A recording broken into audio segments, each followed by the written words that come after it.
بسم الله الرحمن الرحيم والصلاة والسلام على أشرف الأنبياء والمرسلين وعلى آله وصحابته ومن تبعهم بإحسان إلى يوم الدين. اللهم علمنا ما ينفعنا وانفعنا بما علمتنا وزدنا علما. اللهم لا علم إلا ما علمتنا إنك أنت العليم الحكيم. اللهم افتح علينا حكمتك وانشر علينا رحمتك يا ذا الجلال والإكرام.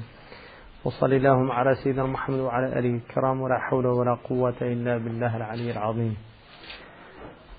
So last night he was talking about the sunnah of Allah that Allah subhanahu wa ta'ala gives to the mubtadi in tawbah, the beginner in tawbah, three things that will constantly remind him about his wrong actions, give him insight into his faults, and cause him to reflect on what's gone on in the past, and give him insight and give him practice in submitting to the divine decree.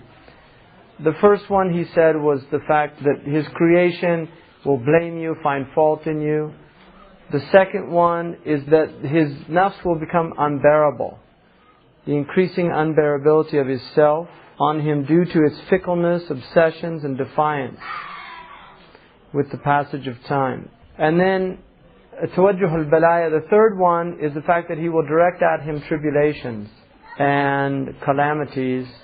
And then with them will be also the absence of help from Allah subhanahu wa ta'ala and benefits. He won't see these forthcoming. Because the purpose of it is to get him to respond to it, to reflect on it. And then he says, these tribulations will be of three types. Al-masaibu ala thalathati awjuh. Awwaluha mukaffirat. The first type of calamities are those that expiate wrong actions. Al-mukaffirat. وذلك في حق من صبر وسلم دون منازعة ولا ضجر من غير زائد. So the first one are mukaffirat, and this occurs or is the right of the one who has patience, the one who has resignation, without opposition, without vexation. So that's the first one. الثاني مذكرات. Those are reminders. وذلك في حق من تذكر بها وجه التذكير. And that is due to the one who remembers, who recollects, who takes from this, he remembers why this is happening to him. In other words, what is the aspect of this reminder? Where is it coming from? وهو لا ينحصر في الوجه الذي وقع عليه. And this is not contained in the actual thing that caused it. In other words, think about this. Tribulations will come from a wrong action. Alright? Tribulations will come from a wrong action. Allah subhanahu wa ta'ala says, وَمَا أَصَابَكُم مِّن مُّصِيبَةٍ فَبِمَا كَسَبَتْ أَيْدِيكُم. No calamity afflicts you except from what your own hands have done. وَيَعْفُ عَنْ كَثِيرٍ. And He forgives a lot. So, whenever an affliction, a calamity comes, there's three aspects. This is what He's reminding us. The first one is mukaffira. It removes wrongs of the past. The second one is mudhakkira. The danger of this one is in other people. Here's what will happen, especially mutakabbirun. If somebody causes somebody problems, and then some terrible thing happens to that person, he said, that's what he deserves. He got what he deserves. He did this to me, so that's Allah getting him back. That is absolutely haram to do that. Sometimes people ask me, this happened many times actually. People have done things. You'll have a situation, for instance, somebody will say, I was committing adultery and I got AIDS. Do you think that is a punishment from God? Now, it's haram for me to say that to him, because it's not my business. I don't know what Allah does. You see, maybe it's a mukaffira. But for him, it's a mudhakkira. In other words, he should think about things. And the thing about it is, it won't happen the first time. Because that's usually not how it works. And that's what he says. And this is what he's saying here. The mudhakkira will come from previous wrongs. When the calamity afflicts you, it's not actually the wrong in the calamity. It's for previous wrongs. بل جرت سنة الله سبحانه وتعالى بالستر لعباده فيما هم به. In fact, the sunnah of Allah is to veil people in that which they're in. That is the sunnah of Allah. فَلَا يُسَلِّطُ عَلَيْهِمْ الْبَلَايَا مِنَ الْوَجْهِ الَّذِي أَسَاءُ بِهِ. What it means is, calamities are a result of your wrongs. Masa'ib wal balaya are a result, they are tribulations that Allah subhanahu wa ta'ala sends His servant because of what he was doing.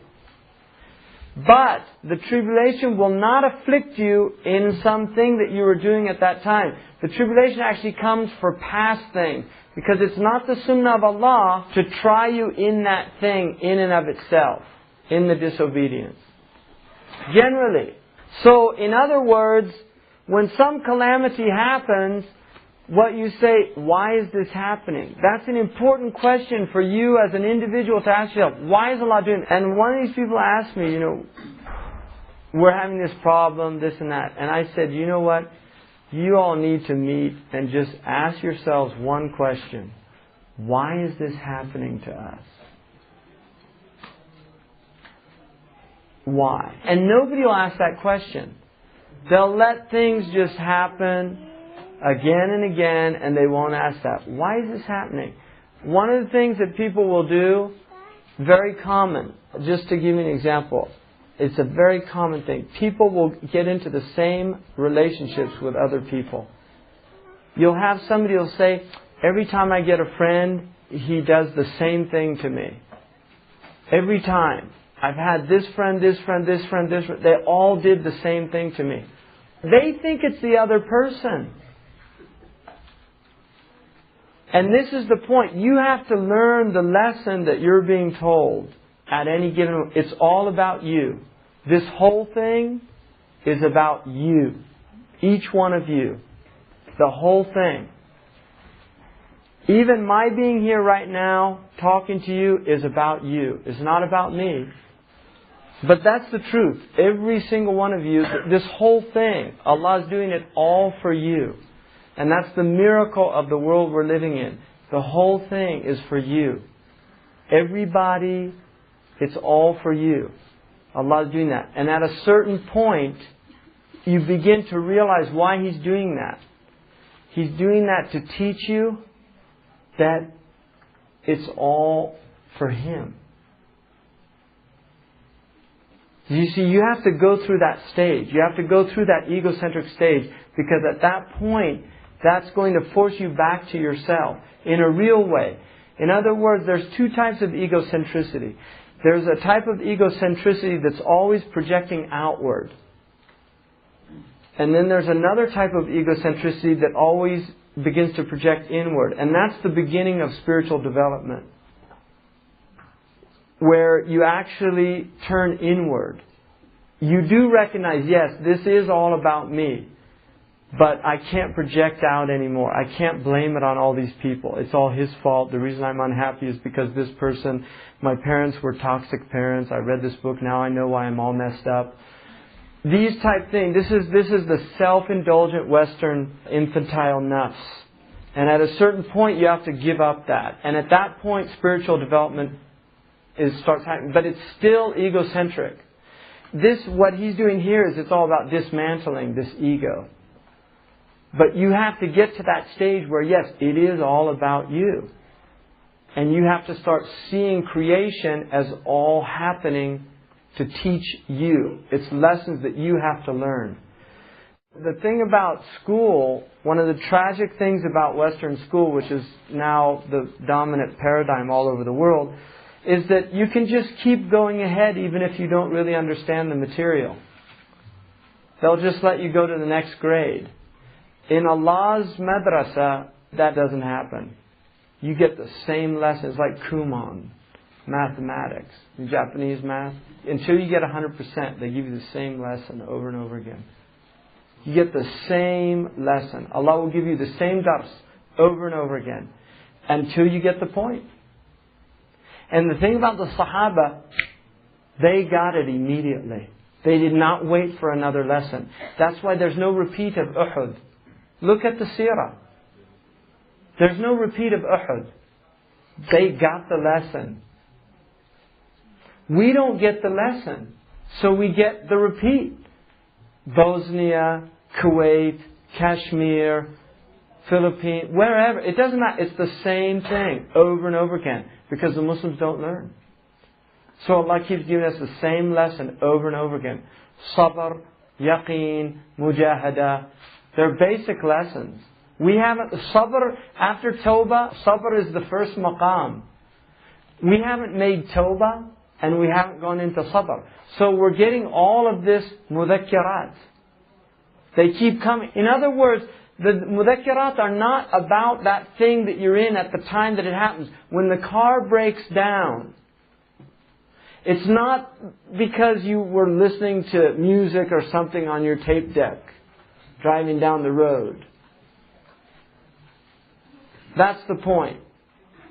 No, there's something else going on. What's happening? Why is that happening? That is not a coincidence. Don't think it's a coincidence. Right? I mean, I've seen somebody drive, and this is the truth, I've seen somebody drive without gas. I've seen that happen. Without gas. There was no gas in the car. The car ran out of gas. And the car, we kept going. It went out of gas, did that thing that they do, and then Bismillah benzine, khalas. And it just started up again. So when things happen, just let them happen. Don't fight it. What people do, the car breaks down, they get out, they kick the car. The car did nothing. It's like you're kicking the decree of Allah. That's what you're doing. It's like kicking the decree of Allah. MashaAllah. What's the lesson here? Just think about it. Because things do happen for a reason. And if you start letting that happen, the person that stops the car is going to end up either being somebody you've been looking for, or they end up talking to you about Islam, they become a Muslim. Something's going to, if you allow that to happen, you can stop that from happening. But if this is the approach that you take to existence, Allah will start showing you why. See, the kuffar cut themselves off from this completely because they're frustrated. And so they can't see what's happening. They don't allow it. See, Musa alayhi salam, he went to get fire. He saw some fire, he had his family, and he said, you know what, I'll go get a qabas so we can start fire here. And maybe I'll find some news, because he thought there were some travelers there. No, that was not what Allah intended. Now when Musa got there, Allah spoke to him. He did not say, you know, I'm not making light of this at all, but I just want to point this point out. He did not say, I didn't come for this. I came for the fire. I need to go back to my family. No. At that point, you go with where Allah is taking you. This is the secret of being in submission to Allah subhanahu wa ta'ala. Allah's creation will take you where you're supposed to go. And it will all unfold for you. And you'll start seeing the signs of Allah subhanahu wa ta'ala. You will see them. Allah will show you His sign. The unseen will start impinging on your life to the point where you say, Subhanallah. And you start saying, Subhanallah. And this is what happens. You enter into a state of conformity with reality, and Allah continues to show you reality. When you reject this, then you start throwing wrenches in the works. You're throwing your own wrenches in the works, and you just trip yourself up, and it won't happen. What's supposed to happen will not happen. If you miss the airplane, there's a reason you're supposed to miss it. Don't worry about it. Don't worry about it. It's all just let things happen. It doesn't mean that you just sit back. No, you do all the asbab. But when you do the asbab and the thing does not happen, the musabbib, the real musabbib is that He's the one now that's putting the impediments there, and there's a reason for that. If you don't do it, blame yourself. You see, in other words, if the airport's an hour away and you're supposed to be there and you leave without the time that you need and then you miss the flight, no, you blame yourself. But if you did everything you could and it all goes wrong. I've been on amazing things where it's just you have to say, MashaAllah. Because it's not about anything you could have done. You did all the asbab and Allah didn't let it happen. And there's another reason. So you just submit to that and then Allah will show you. But if you don't submit to it, you get veiled. And then you just become frustrated by the qadr. You're frustrated by it. You don't see the wisdom in it. That's why the kuffar can't see the wisdom in it. Because they're fighting it. So Allah will not let them see the wisdom. And a lot of Muslims are fighting it as well, so they don't see the wisdom in it. They get as frustrated as the kuffar. This is a mudhakkira. Allah is reminding us of something and we have to take the reminder. Now the third one is uqubat. See, this is what happens. And this is the horrible one. So here's the three reasons. Mukaffirat, that's a good thing. Mudhakkirat, that's a good thing. Uqubat, bad thing. And this is وَهِيَ الَّتِي تُزِيدُ صَاحِبَهَا ضَجَرًا وَضِيقًا وَسُخْطًا بِالْقَضَاءِ. These are those that will increase the one that it's happening to in vexation, in constriction, and in anger towards the decree. He'll just get angry. He'll get out and smash the hood of his car. And then it becomes an uquba. It's a terrible thing. The other one, you're allowing it to be a mudhakkira and a mukaffira, and then it's something else happens. You get sick, masha'Allah. You lose your money, masha'Allah. Who cares? Seriously, what can you do? If you lost all your money, what can you do about it? You can sit there and fret and fume, become vexated. It's all being angry at the qada and the qadar. That's all it is. You're just angry at the qada and the qadar. So just let go. There's a lesson here. Learn the lesson. Mudhakkira, mukaffira. Learn it, benefit by it. Don't make it an uquba. So that's his third one. And then we enter the khatima. This is the end. Now the khatima. Furu' at-tawbah. So he's given us this. We're ending the mawqif al-awwal, right? The mawqif al-awwal, we're coming to an end, which is tahqiq al-tawbah.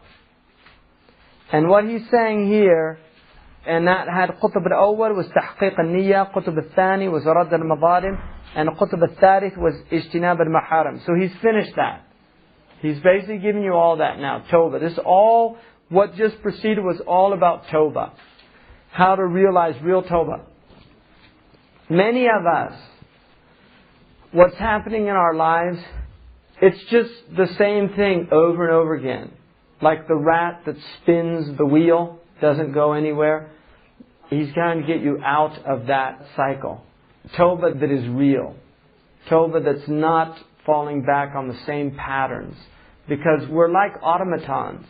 We're like robots. Most of us are in deep sleep, and most of our lives are led in this somnambulant state where we're simply going through the motions. People can push your buttons.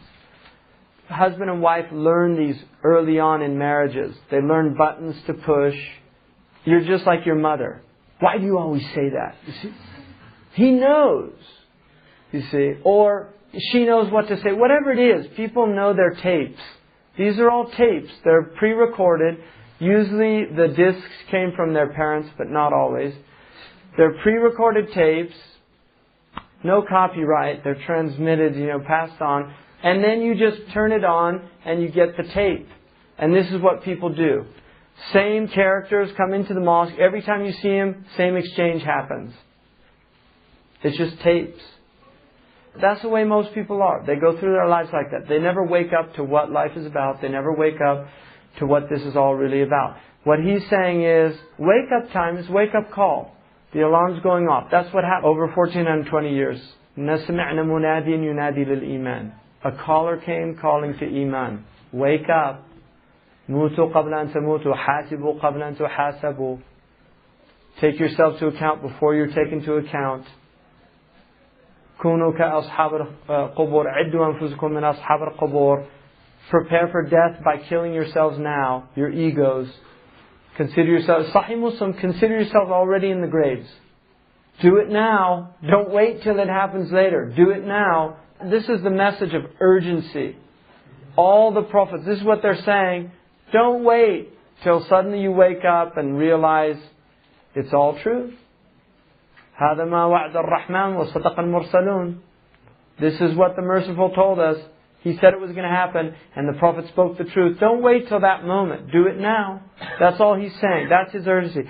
So the khatima, فروع التوبة كثيرة. The branches of Tawbah are many. ومداخلها غزيرة. And its inroads are abundant. وتصحيحها أصل صحة كل مقام. And its تصحيح, rectifying your Tawbah, is the foundation of the soundness of every station on this path. In other words, you're not going anywhere. This is the vehicle by which you start this journey. If you're not doing this, and that's why what we just went through, all of that which we just went through, He's giving you the vehicle to start your journey to Allah subhanahu wa ta'ala. Your individual journey. Each one of us has a journey. Every one of us has a moment in time. There's a door somewhere. There's a door in this world waiting for you into the unseen world. It's waiting for you. None of us knows where it is, but we're going to meet that door. And the angel of death is at the door. He opens the door for you.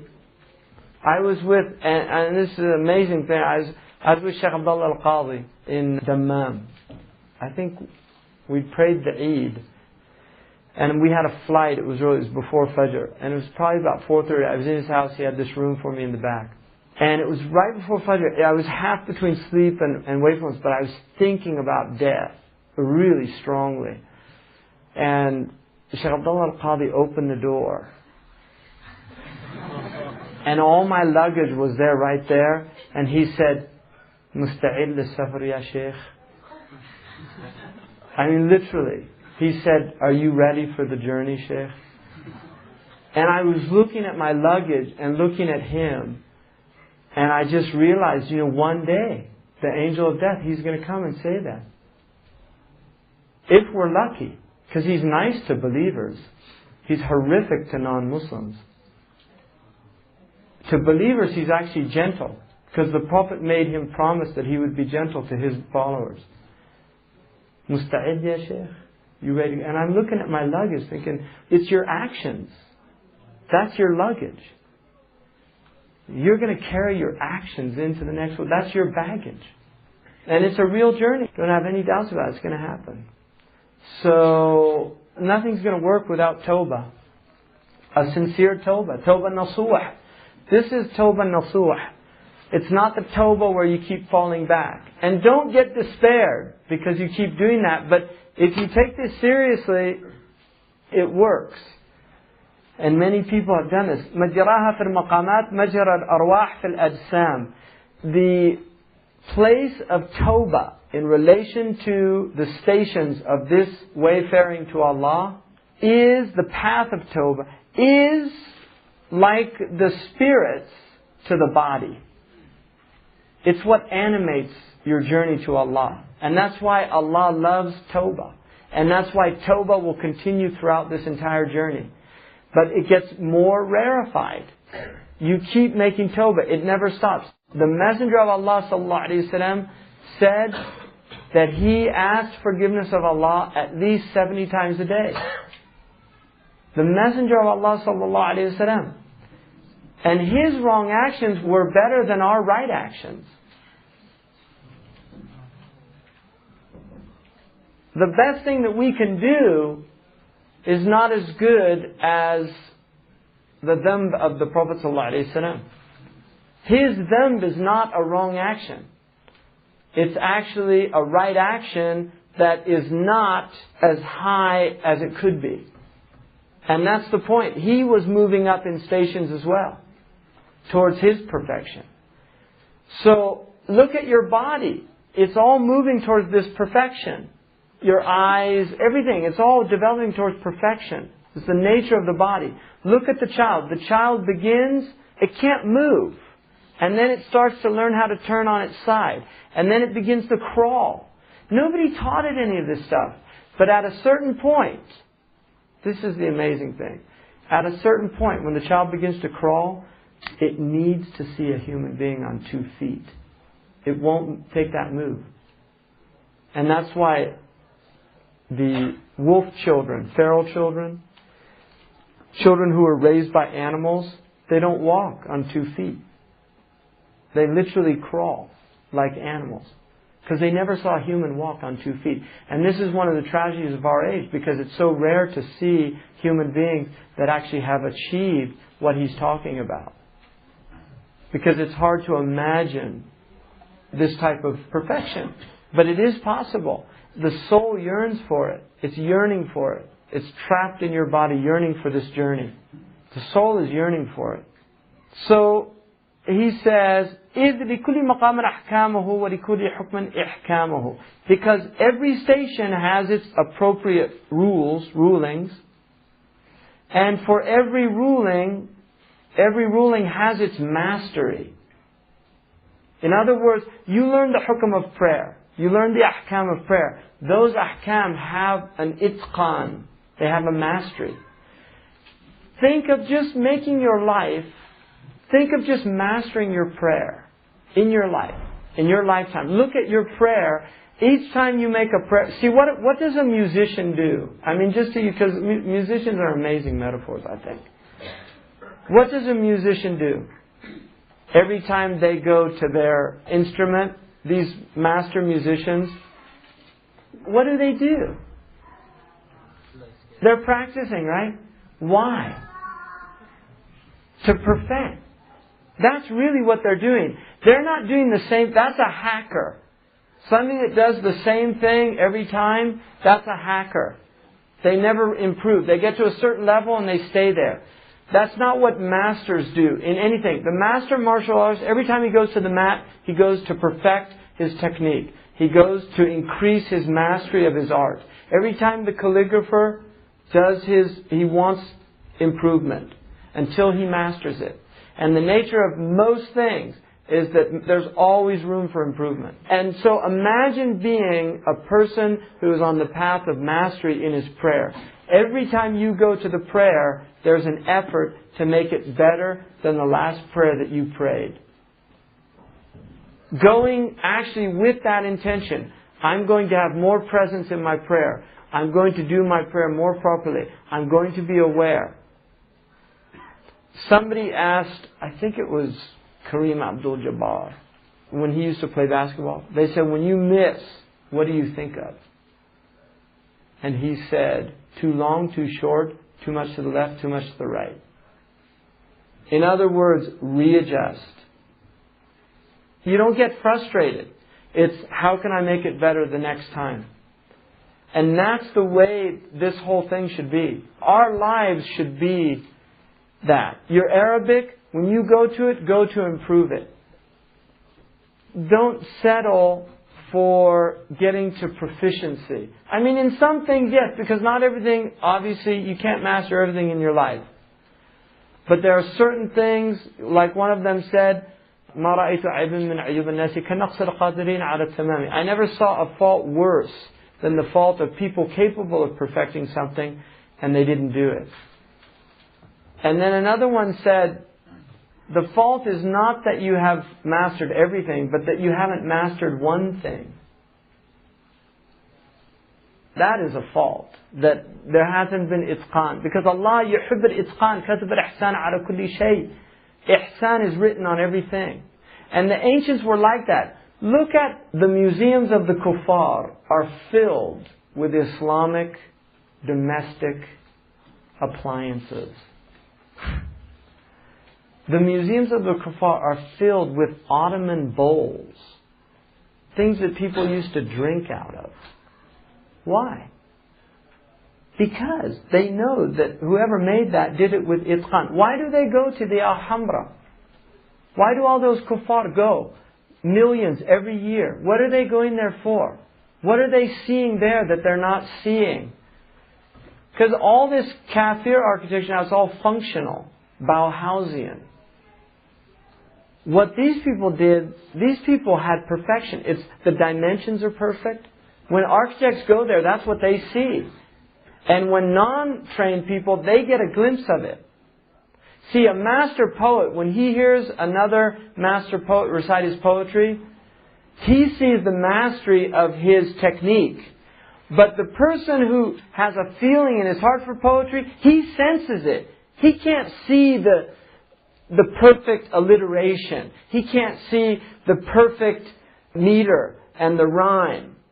But he senses whatever it is. It doesn't sound like that doggerel I heard the other day. Okay? That's what he senses. And this is what those people sense. That's what they're seeing there. And that's what you sense when you see somebody. If you see Marabt al-Hajj pray, for instance, if you pray behind him, your prayer is different. They say that the hudur of the musallin is based on the hudur of the imam. Which is why traditionally you're supposed to put the person who has the most hudur as the imam. There's a famous story about a jama'at of Libyans. This is an older story. But there was this abd there. He was black, Libyan. And in Maliki Madhab you say Allahu Akbar out loud. Everybody does it. So he used to go to this mosque every day. And the imam say Allahu Akbar. And then all the people praying say Allahu Akbar. And then like about halfway through the first, the Fatiha and the Surah, they'd hear this guy, Allahu Akbar. And he'd always do this, every single prayer. So they finally went up to him and said, can we ask you something? Why are you always delaying the takbir? He said, MashaAllah, you people are so righteous. You get the Kaaba right in front of you immediately. It takes me a little while. So they wanted him to be the imam. وَحَسَنَاتُ الْأَبْرَارِ سَيِّئَاتُ الْمُقَرَّبِينَ. The good actions of righteous people are the bad actions of those in the divine presence. وَحَسَنَاتُ الْمُقَرَّبِينَ سَيِّئَاتُ أَهْلِ الْكَمَالِ. And the good actions of the people in the nearness of Allah are the bad actions of the people of perfection. So it gets finer and finer. What he's saying is tawbah is endless. You will always make tawbah. If you're in the maqam al-sabr, when you move to the maqam, a higher maqam, suddenly you realize within that maqam how much wrong you did in the previous maqam. Even though when you were in that previous maqam, those wrongs were rights. Do you understand? In other words, it gets more and more rarefied to the point where for certain people, it's that for a moment they go into heedlessness. That becomes a wrong. For a moment to go into heedlessness. كَانَ يَذْكُرُ اللَّهَ فِي كُلِّ أَحْيَانِهِ. Aisha said the Prophet ﷺ remembered Allah in all of his states. He was always in the dhikr of Allah subhanahu wa ta'ala. Always. And then he says, وَكَذَلِكَ التَّقْوَى تَدْخُلُ فِي كُلِّ مَقَامٍ. Because he was speaking about taqwa, also taqwa enters into every station. So tawbah and taqwa are with you on your whole journey. You'll never leave them. وَتَجْرِي عَلَى قَدْرِ نِسْبَتِهِ. And it proceeds in accordance with the degree of its relationship to that maqam. It gets higher and higher. وَإِنَّمَا التَّوْبَةُ وَالتَّقْوَى عَزْمٌ ثُمَّ حَزْمٌ ثُمَّ حُكْمٌ. Tawbah and taqwa are firm intention, unwavering determination, and then finally authority. Allah gives you the ability to control yourself. But it comes first with absolute determination. This is it. You have to have azima. When azam fatawakkal ala Allah. Once you make that azima, then you have to trust in Allah subhanahu wa ta'ala. And then you have to have hazmun. And then finally you get hukmun, thumma hukmun. وَكُلُّ أَمْرٍ فِي الْوُجُودِ يَقْوَى وَيَضْعُفْ بِسَبْهِ وَمَدَّتِهِ. Every matter in existence is strong or weak in accordance with its means and material. So a building is strong or weak in accordance with the means by which it was built and the material you used. أَلَيْسَ كَذَلِكَ? That's the way it works. So if you use strong material, you have a strong building. The material of this path, وَمِنَ الْمَوَادِّ. The material of this path, لُزُومَ الْإِسْتِغْفَارِ. Constantly doing istighfar. وَدَوَامُ الصَّلَاةِ عَلَى النَّبِي الْمُخْتَارِ. And constantly doing prayer on the Prophet. That's how you're building this spiritual path to Allah subhanahu wa ta'ala. That is the fuel that will move your vehicle on this path. وقد قال الشيخ أبو حسن الشاذلي رضي الله عنه إن أردت صدقة الأقوال فأعن على نفسك بقراءة إن أنزلناه إلى ليلة القدر. Abu Hasan al-Shadhili, this is called a hikmah. This is not a hadith. This is a hikmah. Alright, this is a wisdom, it is not a hadith. I want to emphasize that. These are wisdoms that are mujarraba, they're things that people, either by ilham, and this is in accordance with the hadith. Al-ulama warathatul anbiya. The ulama are the inheritors of the prophets. Inheritors yatasarrafu fi mulk. In sharia, if you inherit something, you can use it to your discretion. The ulama have this ability. And this is why the ulama have put together like awrad. They did it in certain ways. The awrad should be from the book and the sunnah. But the Prophet ﷺ did many dhikrs, and we don't have the tartib in which he did it. So there are ulama that put a tartib. And this is tasarruf. The same with verses in the Quran. There are verses in the Quran that help in certain things, and some of the ulama have taken out these fa'idah and have used them in those places. So that's what he's doing. It's a hikmah from Abu Hassan al-Shadiri. Inna anzalnahu fi laylat al-qadr. If you want to help with sincerity in your speech, then help yourself by reciting Inna anzalnahu fi laylat al-qadr. If you do a lot of recitation of that surah, it will help you in sidq. وإن أردت الإخلاص في العمل فأعن على نفسك بقراءة سورة الإخلاص. Surah Al-Ikhlas will give you ikhlas. Ibn Taymiyyah rahimahullah said that his fath came from Al-Fatiha. He used to do Al-Fatiha. His wird was Al-Fatiha. And he said Allah gave his opening from Al-Fatiha. Different ulama have had different futuhat. But Surah Al-Ikhlas is one of the surahs used for ikhlas. قُلْ هُوَ اللَّهُ أَحَدَ اللَّهُ صَمَدَ لَمْ يَلِدْ وَلَمْ يُولَدْ وَلَمْ يَكُن لَهُ كُفُوًا أَحَدٌ. Doing this a lot of times, 100 times, 1,000 times. I mean, you don't want to specify numbers, it can enter into a type of bid'ah idafiyya. Ala kulli hal, some of the ulama have mentioned numbers, but this is one of the secrets of this surah is ikhlas. It's called Surah Al-Ikhlas. إن أردت النعمة أو المنع في المظهر فأعن نفسك على قراءتي قل أعوذ برب الفلق. If you want protection in the outward, protect yourself by reading قل أعوذ برب الفلق. And this is in the hadith. The Prophet used to use it as a protection. وإن أردت السلامة من شر الناس. And if you want protection from the evil of people, فأعن على نفسك بقراءتي قل أعوذ برب الناس. If you want protection from the evil of people, help yourself by reciting قل أعوذ برب الناس. 3 times in the morning, 3 times in the evening, 3 times before you go to bed, after your prayers. Some people do them after every prayer. It's useful. So these are protections. And this is an age where we need all the protection we can get. قال رسول الله صلى الله عليه وسلم إن أردت أن تسلم من جلي الشرك وخفيه فقل في صبيحة كل يوم ومسائه اللهم إني أعوذ بك أن أشرك بك وأنا أعلم واستغفرك لما لا أعلم. 3 times. The Prophet ﷺ said, if you desire to be safe from outward shirk and inward shirk, explicit and implicit shirk, overt shirk and secret shirk, hidden shirk, which is riya, then say every morning and every evening 3 times, Allahumma inni a'udhu bika an ushrika bika wa ana a'lamu wa astaghfiruka lima la a'lam. Did everybody get that? Allahumma inni alif nun ya inni a'udhu alif ain waw dhal a'udhu bika ba ka an alif nun ushrika alif shin ra ka ushrika mansub bi an ushrika bika ba ka wa waw ana alif nun alif or hamza nun alif ana a'lamu alif or hamza ain lam mim a'lamu wa astaghfiruka wa waw hamza sin ta ghain fa ra ka wa astaghfiruka lima lam mim alif la a'lamu la lam alif hamza ain lam mim 3 times.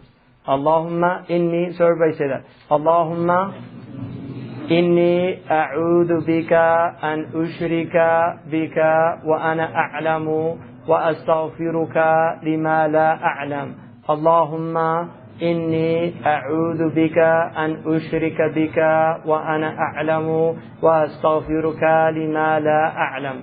اللهم إني أعوذ بك أن أشرك بك وأنا أعلم وأستغفرك لما لا أعلم. And that will protect you, because if you look at that dua, I seek refuge that I should associate with you and I know about it. That's riya. وَأَسْتَغْفِرُكَ لِمَا لَا أَعْلَمُ, and I ask forgiveness of things I'm not aware of, because as you progress in your path, you realize that things that you didn't even know were riya. This is the way it works. So, by doing that, because the heart is in the hand of Allah, that you protect yourself, inshallah. وَبِالْجُمْلَةِ فَحُسْنُ مَقَامِ التَّوْبَةِ بَعْدَ تَحَقُّقِهَا لُزُومُ الِاسْتِقَامَةِ وَتَحَقُّقُ فِيهَا فَلْنَذْكُرْهَا وَبِاللَّهِ التَّوْفِيقِ. So he said, in totality, the security in the Maqam al-Tawbah, the fortress in the Maqam al-Tawbah after it's been realized, is luzum al-istiqamah, is to maintain your istiqamah. In other words, once you're upright, you have to maintain your istiqamah. وَتَحَقُّقُ فِيهَا. Now I just want to say this. There are people who have achieved Maqam al-istiqamah.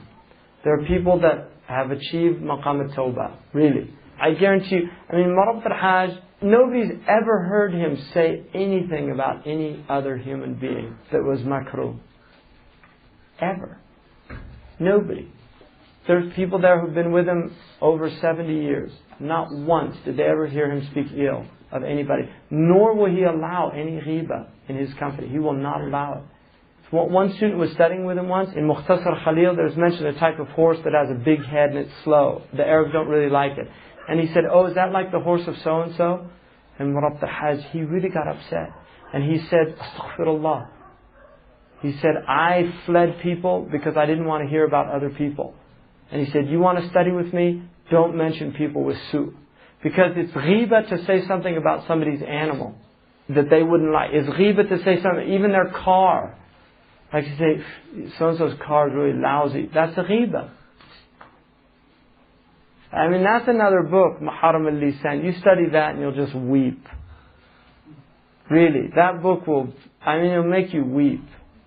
If it doesn't, you're dead. But, it really, and you're dead anyway. That book will really frighten you. Maharam al-Lisan, the prohibitions of Lisan. Sheikh Muhammad Mawlud, al-Musawi al-Yaqubi. You need to learn the rules of ghiba, and not just ghiba. There's so many things about the tongue that people are unaware of. If you speak ill of somebody, you're supposed to do istihlal of their children. Like if you speak ill of somebody who has children, it would hurt them if they heard it as well. So it becomes backbiting of the family. Backbiting is like compounded interest. Because it's dhikru akhaka bima yakrahu idha sami'a. It's mentioning your brother, right?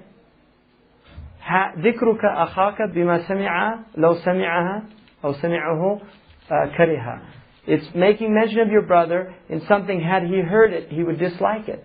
So if you speak ill of somebody who somebody else really loves, they would be really upset to hear that. So it's not just that person. You've made ghiba of other people. It just goes on and on and on. And ghiba is a kabira. It's not a minor thing. That's why Sidi Ahmed Abra Hassan al-Shadili said, if you don't learn some of this science, من لم يتوغل في علمنا هذا مات وهو مصر على الكبائر. Whoever does not learn something of this science will die, and he is immersed in the major wrong actions without making tawbah. He's not even aware of it. But think how the majority of our ummah is in major kaba'ir without making tawbah. The vast majority. And we wonder why we're getting all this tribulation. This is all rahmah from Allah and we don't even recognize it. It's all mukaffirat and mudakkirat. And for a lot of people it's a uqubat because they just get angry. They don't see the wisdom in it. MashaAllah. So now that's all the mawqif. And then he says, وَبِاللَّهِ tawfiq. Tawfiq is through Allah. That was all mawqif al-awwal. Tahqiq al-tawbah. It had 3 aqtab. Right? Tahqiq al-niyya, radd al-mazalim, and ijtinab al-maharim. We finished that. Now, istiqamah. So he's saying, I mean, technically we could stop the book here. We could, because we're in that first section. In other words, you could say, when I get there, I'll read this next section. Alright? Because technically, the work that we have set out for us is in this first section. But it's good to know what lies ahead, inshallah. And it relates also to what we're doing now, because all of us, inshallah, have some level of istiqamah in our lives, hopefully. الموقف الثاني في الاستقامة وما تدعو إليه من الهداية والكرامة وبسطها ثلاثة جامعة محصرة لذوي الهمم نافعة. So he says, the second موقف, station or platform for all of this is uprightness, istiqamah. The Prophet ﷺ, what did he say? آمنت بالله ثم استقم. Say, I believe in Allah, and then istiqamah. آمنت بالله tawbah. I believe in Allah subhanahu wa ta'ala. Belief in Allah is tawbah from kufr. Do you see, that's the first tawbah. Is tawbah from kufr. And then tawbah from kaba'ir. And then tawbah from saghair. And then tawbah from mubahat which have israf. And then tawbah from ma siwa Allah. Those are the maqamat of tawbah. 5. There's 5 maqam of tawbah. So, the ground of this is 3. It is comprehensive, achievable. Muhassala, it is achievable. لِذَوِي الْهِمَمْ, for people of high himma, you can reach it. That's what he's saying. Don't think you cannot reach it. And the thing about it is, all of us should aspire to this. If for anything, for the sake of this ummah. The ummah of the Prophet ﷺ. This ummah needs awliya. It needs righteous people. For the sake of this ummah, we need people whose prayers are answered. We need people that yutawassal bihim. We have drought all over the world.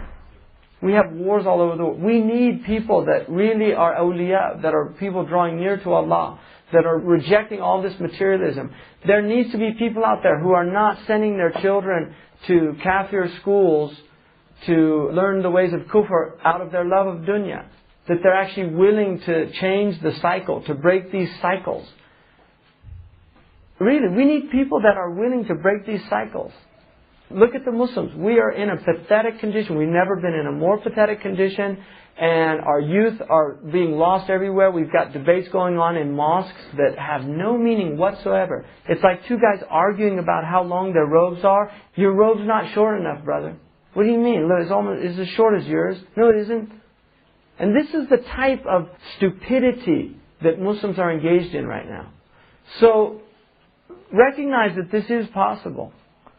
And the thing about istiqamah, the power of istiqamah, I mean, wallahi, anything that the blessings all go back to the Messenger of Allah. This ummah, everything. It all goes back to the Messenger of Allah, sallallahu alayhi wa sallam. Everything goes back to that human being who, at the age of 40, was given a revelation. Prior to that, he rarely spoke. He was known for uzla. He had no dunyawi aspirations. He had no desire to become some wealthy, powerful potentate of the Arabian Peninsula. He was living a very simple life, a naturally ascetic individual who had really no dunyawi aspirations. He went to a cave to yatahanna, to avoid the shirk of his people and to empty his soul in order to draw closer to his Lord. He was a Hanif. He believed in one God. And an angel came to him, Hum fa'andir. Arise. Arise. You're an awakened human being. Go wake up other people. That's your task. Go wake up other people. Here's a human being that had that not happened to him, really, but it did, it happened to him. What did he do? He went, and that's what he did. He went and they laughed at him, they spat on him, they chased him out of his own city. Somebody who'd never harmed them before. Al-Amin. They chased him out of his own city. Their children threw rocks at him. They poured entrails of animals on him while he was praying in sajda. All of that, when after 5, he said, Allah, abuthu ilayka shakwaya. My complaint is to you, not to people. My complaint is to you. if you're content with me, I don't care if the entire creation, I don't care if the entire creation is upset with me, if you're content with me. Khalas. And that's why this thing is all still going on. That's why it's still going on. That's why people are still becoming Muslim. That's why it's all going on from that. And that sacrifice, he is our qudwa. Uswatun hasana. لَقَدْ كَانَ لَكُمْ فِي رَسُولِ اللَّهِ أُسْوَةٌ حَسَنَةٌ إِسْوَةٌ حَسَنَةٌ لِمَنْ كَانَ يَرْجُو اللَّهَ وَالْيَوْمَ الْآخِرَ وَذَكَرَ اللَّهَ كَثِيرًا. He's the uswa. He did all of that. Any human being would say, nafsi, nafsi. He was saying, ummati, ummati. That's what he was saying. Ummati, ummati. And so this moving away from egocentricity. The first thing is all about you.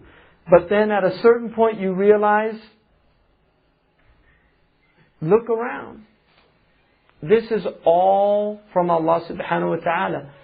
It's about Allah. And what Allah wants us to do is serve His creation. خَيْرُكُمْ أَنْفَعُكُمْ لِعِيَالِ اللَّهِ كُلُّكُمْ عِيَالُ اللَّهِ وَخَيْرُكُمْ أَنْفَعُكُمْ لِعِيَالِهِ. All of you are dependents of Allah, and the best of you are those who show the most service to His dependents. And then it becomes the opposite. It's all about the other person. That's the realization. Once you stop projecting and you start introspecting, looking inward, taking that inward, suddenly you realize, I know what I'm supposed to do now. I'm supposed to be in khidmah. Because that's what he was, sallallahu alayhi wa sallam. He was servicing everybody else. That's what he was doing. I mean, they heard a massive boom in Medina. And they went out to defend the city. And all the Sahaba get out with their swords. And here's the Messenger of Allah coming in on a horse. They said his hair flowing in the wind. His sword strapped to him. La tura'u, la tura'u. Don't be alarmed, don't be alarmed. I've taken care of it. The first one out to defend his city. The first one out. He said if the Dajjal shows up, now one man was so frightened that the Dajjal would come, he said, Ana hajijukum. If the Dajjal comes, don't worry, I'll take care of the Dajjal. I'll protect you from the Dajjal. But if he comes and I'm not here, every one of you is his own hajij. You have to protect yourselves with what? With his guidance. Because he's still with us. Sallallahu alayhi wa sallam. So the point is, at a certain point, you have to realize not only is istiqamah possible, it is wajib. الَّذِينَ قَالُوا رَبُّنَا اللَّهُ ثُمَّ اسْتَقَامُوا. Those who said, our Lord is Allah, and then they istaqamu. It's a wajib on us. It's an obligation to become people. اهدنا الصراط المستقيم. Are we lying every time we say that? Are the angels saying, كذبت يا عدو الله? You're a liar. You're not asking for guidance. Every single time we say that, اهدنا الصراط المستقيم. طيب. The hidayah is there. هدى للمتقين. ألف لام ميم ذلك الكتاب لا ريب فيه هدى للمتقين. There's the guidance. I gave you the guidance. I gave you everything. It's all there for you. So it's achievable if you have himmah and it's beneficial. The first bisat, al-bisat al-awwal for the ibadat, is in the ibadat. Because that's the foundation. Ibadat, adat, and then akhlaq wal mu'amalat. That's it. So inshallah, we'll do that tomorrow. جزا الله عنا سيدنا محمد صلى الله عليه وسلم هو أهله. جزا الله عنا سيدنا محمد صلى الله عليه وسلم هو أهله. جزا الله عنا سيدنا محمد صلى الله عليه وسلم هو أهله. سبحان ربك رب العزة عما يصفون والسلام على المرسلين.